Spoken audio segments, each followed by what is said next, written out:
세상에는 주인공만 있는 것이 아니라 수없이 많은 그런 주연들이 있어서 이 세상에서 되어지는 일들이 이루어지는 것을 우리가 이렇게 목격을 할 수가 있습니다. 근데 흔히 사람들은 주인공들에게만 많은 그런 관심을 가지고 있는 경향들이 있다는 겁니다. 근데 여러분, 우리 한번 생각해 보십시다. 만약에 조연이 없이 주인공만 있다고 하면 이 세상이 어떻게 되겠습니까? 어떻게 세상 일들이 제대로 이게 움직여질 수가 있겠습니까? 아무리 주인공들이 훌륭하고 뛰어나다 하더라도 이 조연들이 뒷받침을 해주지 않는다고 하면은 오늘날 우리가 알고 있는 주인공들은 아마 존재하지 않았을 것이라는 겁니다. 이 며칠 전에 한국이 나온 슈퍼스타인 손흥민 선수가 골을 넣지 않았었습니까?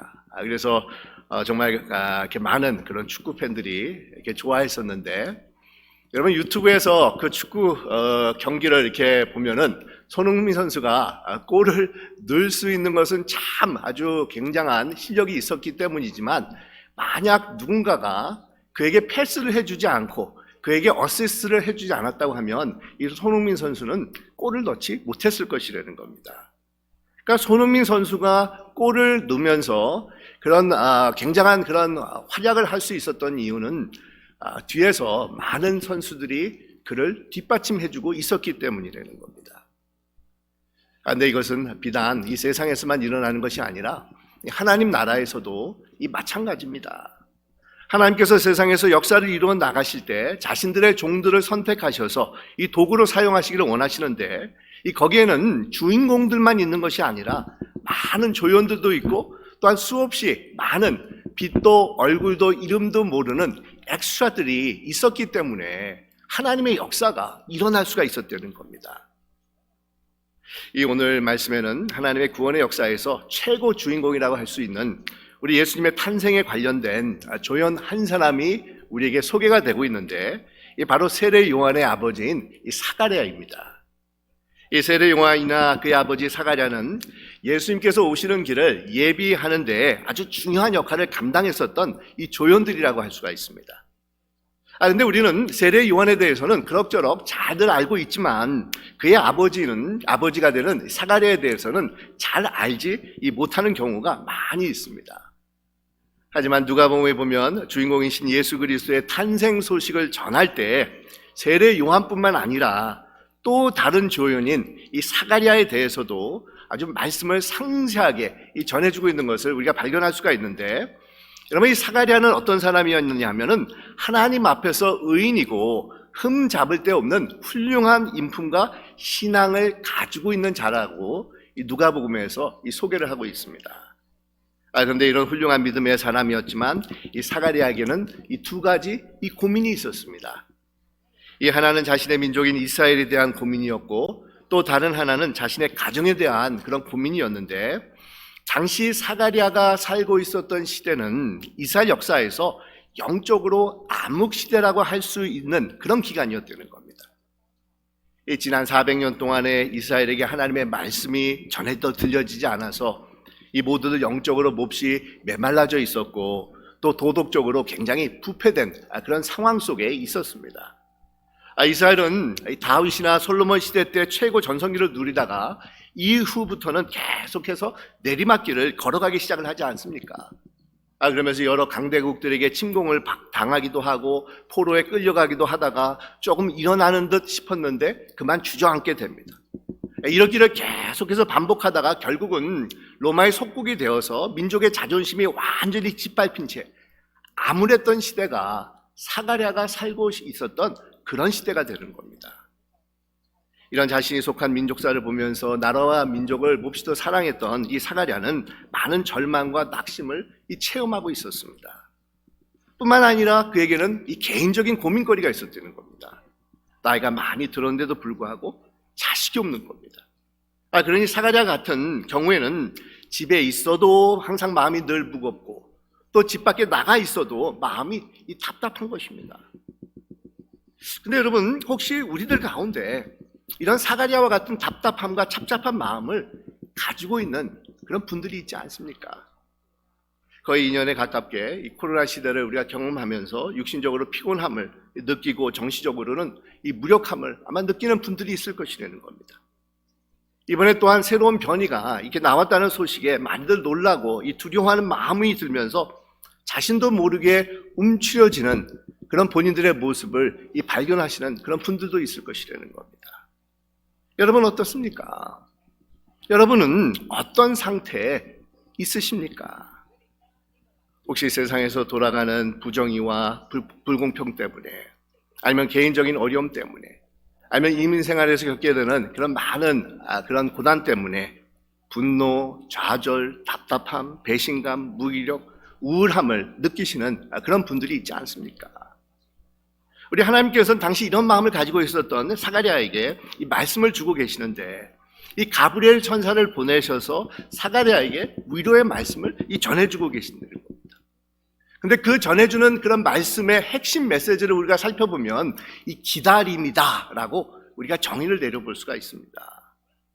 참담함과 우울함 가운데 있었던 사가랴에게 주셨던 이 기다림이라는 그런 메시지, 그 메시지를 우리가 한번 좀 더 구체적으로 오늘 살펴본다고 하면, 먼저 하나님께서는 이 세상 것으로부터 모든 것을 차단하고 이 기다리다라는 메시지를 이 사가랴에게 주고 계시다는 겁니다. 오늘 말씀을 보면 이 사가랴는 성전에 들어가 가지고 제사장으로서 하나님 앞에 이 제사를 드리다가 이 천사 가브리엘의 방문을 맞이하게 되지 않습니까?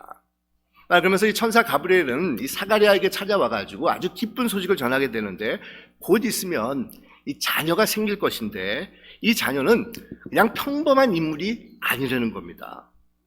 앞으로 오실 메시아의 길을 예비하는 위대한 사람이 될 것이라는 아주 기쁜 소식을 이 사가랴에게 전해주게 됩니다. 그런데 하나님께서는 이런 기쁜 소식을 전해주면서 아이가 출생할 때까지 사가랴의 입을 막아가지고 말을 하지 못하게 막으신 것입니다. 여러분 참 이상하지 않습니까? 그토록 애타게 기다렸던 자녀가 출생을 할 것이고, 또 그 자녀는 앞으로 오실 메시아를 예비하는 아주 위대한 인물일 것이라는 것을 전해주는데, 왜 하필이면 말을 하지 못하도록 입을 막으셨겠습니까? 입을 막았다는 것은 이제는 사람들과의 대화를 잠시 멈추라는 뜻입니다. 이 세상에 쏠려 있었던 시선을 자신의 내면에 돌려서 살펴보라는 의미가 그 가운데 담겨져 있습니다. 하나님과 시간을 보내면서 이제는 좀 더 거룩한 것들을 생각하면서 이 묵상해 보라는 그런 말씀이 이 가운데 담겨져 있다는 겁니다. 이것은 사실 우리가 대강절 기간 동안에 더욱더 힘써야 되는 그런 부분이라고 우리가 할 수가 있는데, 이 세상과 가까웠던 삶에서 벗어나 우리 주님과 다시 한번 가까운 시간을 갖는 것이, 여러분 이 대강절 기간 동안에 우리가 결단해야 되는 그런 부분이라는 겁니다. 근데 여러분 어떻습니까? 우리는 이런 성탄절 기간을 맞이할 때 오히려 이 거꾸로 가는 우리들의 모습을 발견할 때가 많이 있지 않습니까? 그동안 신앙생활을 잘 해왔던 분들도 이맘때가 되면 왠지 괜히 마음이 분주해지고 바빠지기 시작하는 것이 대부분이라는 겁니다. 쇼핑도 해야 되고, 오랜만에 이 사람들도 만나야 되고, 크리스마스 카드도 보내야 되고, 아니면 한국에 전화도 걸어서 안부도 이렇게 물어봐야 되고, 또 집안 장식도 이렇게 해야 되는 그런 많은 일 때문에 오히려 마음이 분주해지면서 바빠지는 기간이 바로 이맘때가 된다는 겁니다. 그러다 보니까 분주하게 세상에 휩싸여서 그냥 시간을 보내는 그런 경우가 허다하지 않습니까? 하지만 여러분 이 대강절 기간은 다른 기간이 아닙니다. 주님을 만나는 기간이 바로 대강절 기간이라는 겁니다. 우리 주님이 삶 속에서 찾아올 수 있도록 주님의 자리를 마련하는 기간이 바로 대강절 기간이 된다는 겁니다. 이 메릴린 메조리라는 아주 미국의 유명한 영성신학자가 있는데, 이분이 대강절 기간을 가리켜서 우리의 영혼이 쉼을 가져야 되는 시간이다라는 그런 설명을 하고 있습니다. 그러니까 지금까지 세속에 휩싸여가지고 외형적이고 물질적인 것에만 신경을 쓰면서 살아왔기 때문에 우리의 영혼이 굉장히 피폐해지고 피곤해져 있는데, 바로 이런 우리의 영혼에 주님께서 주시는 이 평강과 기쁨과 정말 은혜로 채우는 기간이 바로 대강절 기간이 된다는 겁니다. 그래서 이분이 참 재밌는 그런 표현을 쓰고 있는데, 우리가 꼭 받아야 되는 크리스마스 선물이 있다고 하면 그 선물은 다른 것이 아니라 엠티 박스라는 겁니다. 빈 박스가 우리에게 필요한 이 선물이라는 겁니다. 그러니까 근사한, 그냥 비싼 그런 선물이 들어있는 박스가 아니라 아무것도 들어있지 않는 이 빈 상자가 오늘날 분주하게 살아가고 있는 우리들에게 제일 필요로 하는 크리스마스 선물이다라는 그런 말을 하고 있습니다. 여러분 재밌지 않습니까? 빈 상자 선물. 아무것도 들어있지 않은 빈 상자 선물이 우리에게 필요한 것이라는 겁니다. 왜 그러겠습니까? 지금까지 너무도 불필요한 것들이 우리 안에 많이 채워져 있었기 때문에 이제는 그것들을 다 걷어내고 하나님께서 주시고자 하는 선한 것들, 거룩한 것들, 기쁜 것들로 체험을 받기 위해서 우리에게 빈 상자라는 선물이 필요하다는 겁니다. 여러분 얼마나 맞는 말인지 모릅니다. 너무도 바쁘게 세상에 파묻혀 살아오다 보니까 우리 안에 하나님께서 들어오실 그런 공간이 비좁을 때가 너무도 많이 있습니다. 그래서 우리 안에, 우리의 영혼에 하나님의 거룩하고 기뻐하시는 것들로 채우기 위해서 우리는 인생의 빈 상자를 준비할 줄 알아야 된다는 겁니다. 우리 안에 채워져 있는 세상 것들을 거두어내고 빈 상자를 우리 하나님 앞에 드려야 된다는 겁니다.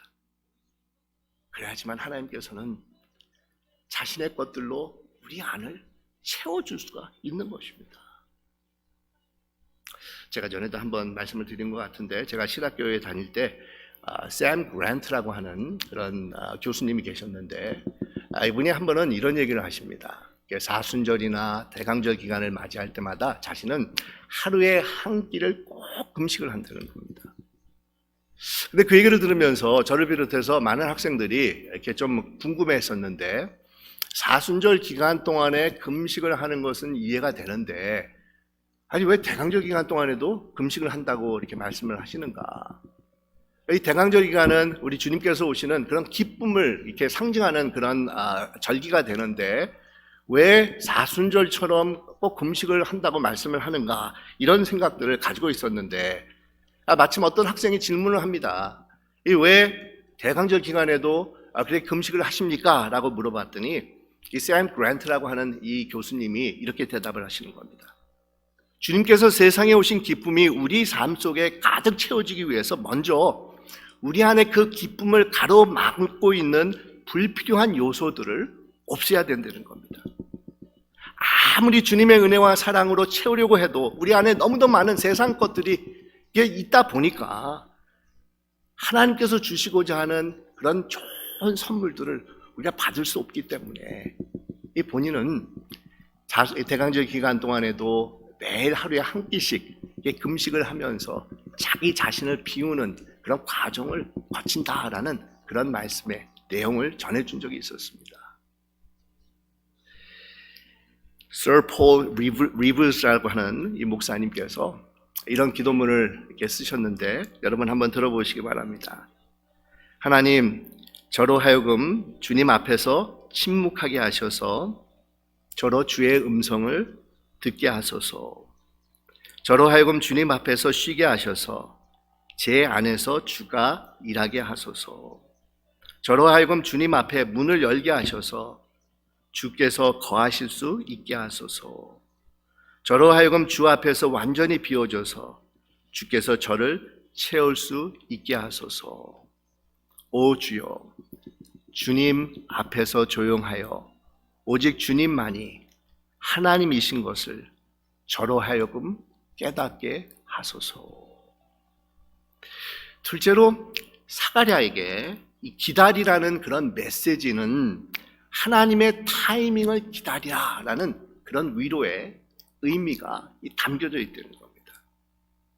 오늘 우리가 읽은 20절 후반부의 말씀을 보면 가브리엘 천사가 이렇게 이 말씀을 전해주고 있는데 때가 이르면 내 말이 이루어지리라. 이렇게 말씀을 전해주고 있습니다. 여러분, 여기서 이 때라고 이렇게 단어가 나오고 있는데, 이 때는 다른 때가 아니라 하나님께서 정하신 때입니다.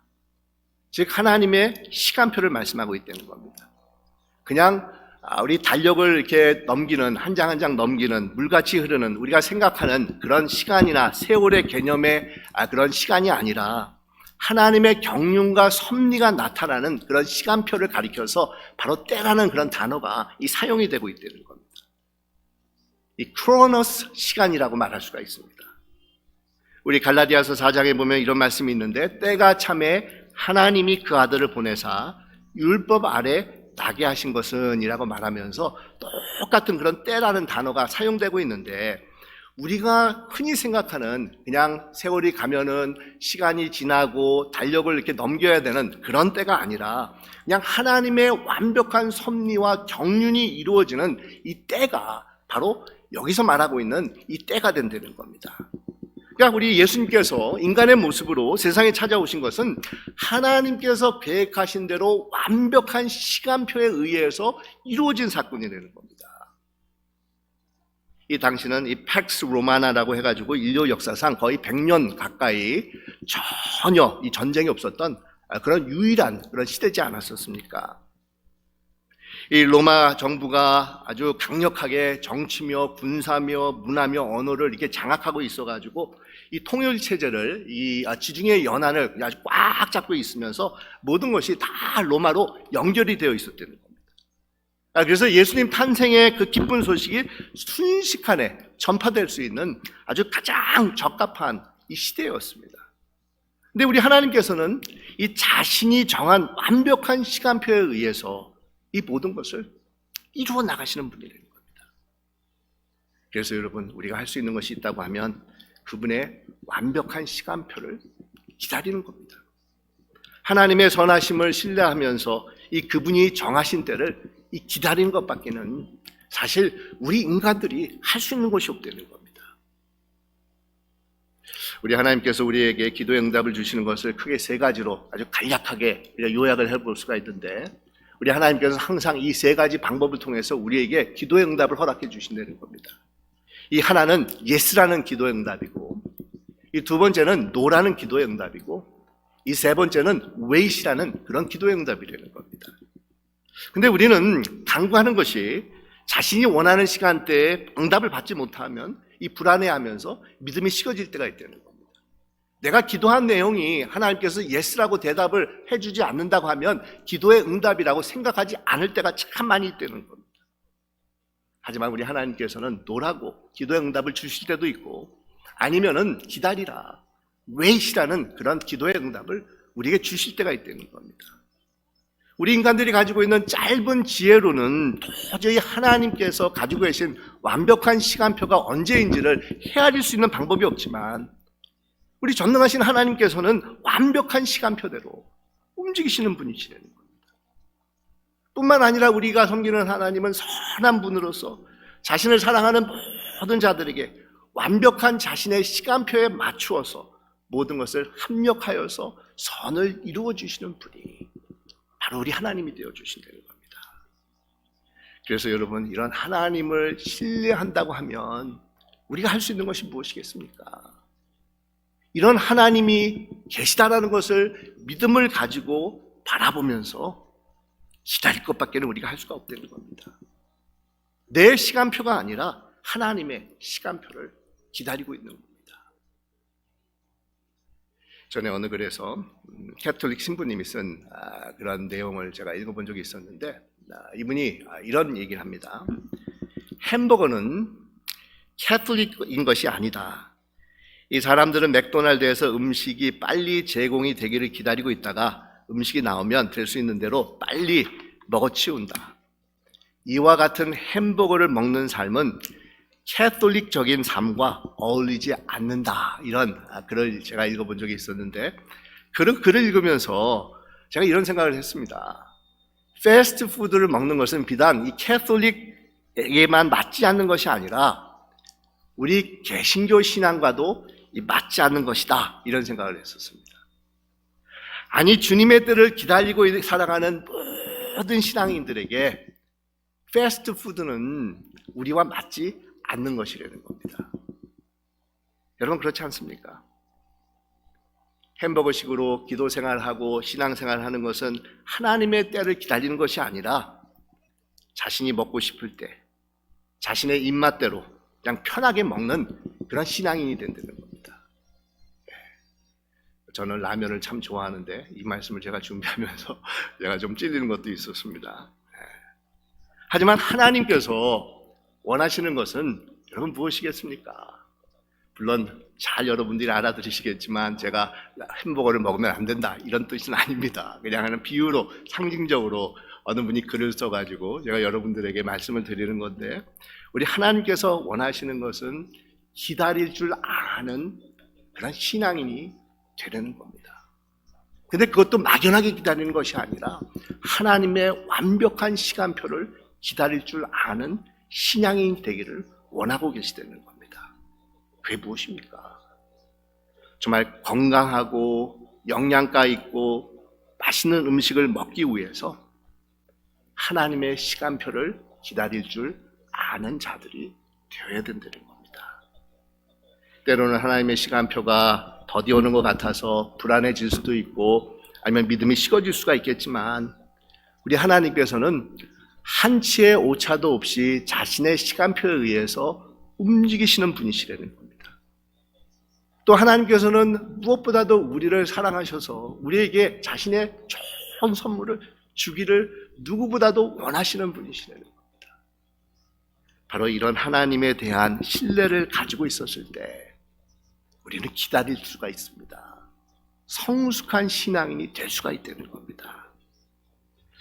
우리 믿는 자들은 눈에 보이는 것으로 살아가는 자들이 아니라 믿음을 가지고 보이지 않는 것들을 바라보면서 살아가는 자들이지 않습니까? 이번 성경에 보면 모든 인물들은 사실은 기다림에 익숙해져 있었던 분들입니다. 기다림을 통해서 우리 하나님의 약속의 말씀을 받았던 사람들이라는 겁니다. 이 아브라함 같은 경우에는 약속의 아들인 이삭을 받기 위해서 25년을 기다렸고, 요셉과 같은 경우에는 억울한 문명을 다 뒤집어 쓰면서 고생을 하다가 20년이 지난 후에야 자신이 가지고 있었던 그 꿈이 이루어지는 것을 목격을 할 수가 있었고, 이 모세 같은 경우에는 40년을 기다리지 않았었습니까? 근데 메시아신 예수님께서 세상에 오시기까지 정말 오랜 세월이 흘렀지만 하나님께서는 절대로 서두르는 법이 없이 자신의 완벽한 시간표가 되었을 때 우리 예수님을 우리에게 메시아로 보내주셨다는 겁니다. 그래서 여러분, 하나님의 때를 기다릴 줄 알아야 된다는 겁니다. 정말 하나님의 그 완벽한 시간이 오기를 우리가 믿음을 가지고 신뢰하면서 참고 인내하며 이 기다릴 줄 알아야 된다는 겁니다. 여러분, 이 믿음이라는 것, 우리가 믿음이 없이는 하나님을 기쁘게 하지 못한다고 했는데, 우리 신앙에서 이 믿음에는 반드시 인내라는 요소가 그 안에 포함이 되어 있는 겁니다. 인내하지 않고서는 절대로 여러분 믿음을 가질 수가 없습니다. 인내가 있기 때문에 믿음이 있는 것이고, 믿음을 가지고 있다는 것은 바로 우리가 인내를 하고 있다는 것을 말씀하고 있다는 겁니다. 그리고 마지막으로 사가랴에게 주어진 이 기다림의 메시지는 소망의 전제하에서 주어지는 그런 기다림이 됩니다. 이 오랫동안 자식이 없이, 아무런 희망이 없이 살아가고 있었던 사가랴에게 하나님께서는 이 자식을 주겠다라는 그런 희망의 메시지를 주고 계시지 않습니까? 뿐만 아니라 앞으로 나올 이 세례 요한 사가랴의 자식은 지극히 높으신 하나님의 아들이신 메시아의 길을 예비하는 종으로서 이 백성들이 죄사함을 얻고 하나님의 국률함을 잊게 된다라는 희망적인 그런 메시지를 전해주게 됩니다. 그러니까 개인적으로 나이가 들어가지고 전혀 자식을 기대할 수 없는, 소망을 가질 수 없는 그런 사가랴였습니다. 또한 400년 동안에 하나님의 그런 음성을 들을 수 없는 그런 시대였기 때문에 이스라엘 백성들 가운데는 모든 소망의 샘물들이 다 완전히 바닥을 보이고 있는 그런 상태였다는 겁니다. 하지만 소망을 전혀 품을 수 없는 상황이었지만 우리 하나님께서는 다시 한번 꺼져가고 있었던 소망의 불씨를 사가랴 삶 속에서 지피기 시작하는 겁니다. 정말 이스라엘 민족의 가슴 안에 이 지피기를 시작하고 계시다는 겁니다. 그러면서 소망의 메시지를 이 붙잡으라고 말씀을 합니다. 소망이 성취될 것을 믿음을 가지고 바라보면서 기다리라고 이 말씀을 하고 있다는 겁니다. 여러분, 이 소망이 있으면 인생이 아무리 어렵고 고달프다 할지라도 우리는 참고 기다릴 수가 있습니다. 넉넉히 이기면서 극복해 나갈 수가 있다는 겁니다. 이 사람들이 좌절하고 낙심에 빠지는 것은 비단 상황이 어렵기 때문만이 아니라는 겁니다. 어려운 상황 속에서 소망을 보지 못했기 때문에 좌절하고 낙심하게 된다는 겁니다. 근데 만약 힘든 상황이지만 그런 가운데서도 희망을 볼 수가 있다고 하면 넉넉히 이겨나갈 수가 있습니다. 그렇지 않습니까? 그래서 출산을 앞에 둔 어머니들은 아무리 힘이 들어도 생명의 출산을 한다라는 그런 소망을 가지고 있기 때문에 끝까지 참고 이겨나가지 않습니까? 지금은 비록 미약하면서 내가 하는 일이 정말 힘이 든다 할지라도 앞으로 이 일이 크게 번성할 수 있다라고 하는 소망이 있다고 하면 우리는 아무리 힘든 그런 상황을 지난다 할지라도 그것을 힘들게 받아들이지 않게 된다는 겁니다. 당장 공부하는 것이 힘들고 어려워도 졸업을 하면 더 좋은 미래가 보장이 되어 있다라고 하는 그런 소망을 품을 수가 있게 된다고 하면 어떤 힘든 과정도 우리는 정말 기쁨을 가지고 감당하는 자들이 됩니다. 여러분, 그렇습니다. 소망이 있다고 하면, 희망을 볼 수 있다고 하면은 우리는 어떤 어려움 속에서도 넉넉히 극복하며 인내하며 이기는 자들이 될 수가 있는 것입니다. 정말 세상에서 가진 것 없고 누릴 것 없어도 우리는 현재의 고난을 넉넉히 이기며 감사할 수 있는 자들이 된다는 겁니다. 여러분, 왜 그렇습니까? 우리에게 소망이 있기 때문이라는 겁니다. 어떤 소망입니까? 주님께서 주시는 소망이 있기 때문이라는 겁니다. 특별히 우리 주님께서는 이 세상에 오셔서 우리의 눈물을 다 닦아주시고 공의로 이 땅을 통치하시면서 모든 자들에게 차별 없이 공평하게 대해주시겠다라는 약속의 말씀을 우리에게 주고 계시지 않습니까? 그렇기 때문에 비록 우리가 지금 현재 삶 속에서 고난을 당하고 억울한 일을 당하고 힘든 일을 경험하지만 이런 소망을 붙잡을 수 있기 때문에 우리는 현재의 삶에서 넉넉히 이기며 극복하는 자들로 살아갈 수 있다는 겁니다. 낙심과 좌절과 불공평한 세상의 한복판에 있는 우리들에게 소망을 주시는 분이 바로 우리 주님이십니다. 정말 모든 자들에게 공평과 평등의 잣대로 대해주시고 이 세상에 있는 모든 흙수저들까지도 빠짐없이 존중해 주시면서 배불리 먹여주시는 분이 바로 우리 하나님이 되어주십니다.